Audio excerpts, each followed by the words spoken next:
Hello everyone, চলো দেখে নেব তোমার ক্রাশের এনার্জি কি শুধুমাত্র তোমার জন্য। ওকে, চলো দেখে নেব। সঙ্গে অবশ্যই থেকো, রিডিংগুলোকে ফলো করো, পারলে একটা শেয়ার করে দিও।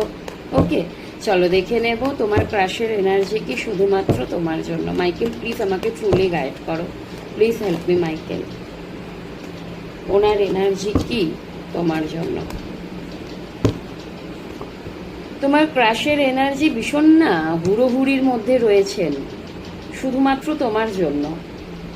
চাইছেন তোমার সাথে কোনো রকমভাবে কন্ট্যাক্ট করতে, মনে যা যা কিছু পুষেছিল সব কিছু উপড়ে ফেলতে তোমার কাছে গিয়ে, সব কিছু ঝড়ের বেগে যেতে চাইছেন, গিয়ে তোমাকে সব বলবেন। ওকে, বিকজ উনি তোমাকে তোমার প্রতি ওনার ভালোবাসাটা না উতলে উঠেছে, যার জন্য উপড়ে ফেলবেন। বুঝতে পেরেছো? ঝড়ের বেগে যেতে চাইছেন তোমার কাছে। আমি জানি না এখানে কাদের এনার্জি মিলছে। তোমরা অনেকেই বলতে পারো যে তোমাদের সাথে মিলছে না, হতেই পারে। ওকে, এখানে যারা সেপারেশনে আছো, যাদের ব্লক করে দিয়েছে, এটা কিন্তু তাদের এনার্জি হয়তো আসছে না। আবার কে জানে, হতেও পারে, তাই না? এনার্জিটা হতেও পারে তোমাদের জন্য। আমরা কেউ কিছুই জানি না, বলতে পারি না। উনি মেবি ভীষণভাবে না একটু হারমিট এনার্জির মানুষ, নিজে একা থাকবো, সব কিছু অবজার্ভ করব, খুব বেশি বন্ধু বান্ধব, খুব বেশি ফ্যামিলির মধ্যে ইনভলভ থাকা, সেই ধরনের মানুষ না।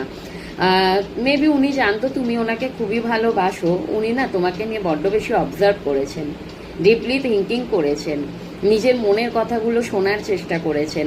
যখন ওনার মধ্যে রিয়েলাইজেশন হয়ে গেছে, যখন উনি আলোর দিশা খুঁজে পেয়েছেন, যখন ওনার মনে হলো যে উনি যেই আলোটাকে খুঁজে বেড়াচ্ছিলেন সেটা শুধুমাত্র তুমি, তখনই কিন্তু উনি তোমার কাছে দৌড়ে আসার চেষ্টা করছেন। আর কোথাও না কোথাও উনিও ফিল করেছেন যে শুধু তুমি ওনাকে ভালোবাসো না, উনিও তোমাকে ভালোবাসেন। ওকে, সিক্স অফ পেন্টিকালের কার্ড এসে, এই সিক্স অফ কাপসের এনার্জি এসছে। তো কোথাও না কোথাও তুমি ওনার থেকে বড়, না হলে উনি তোমার থেকে বড়, যার জন্য হয়তো তোমার ভালোবাসাটা উনি অ্যাকসেপ্ট করতে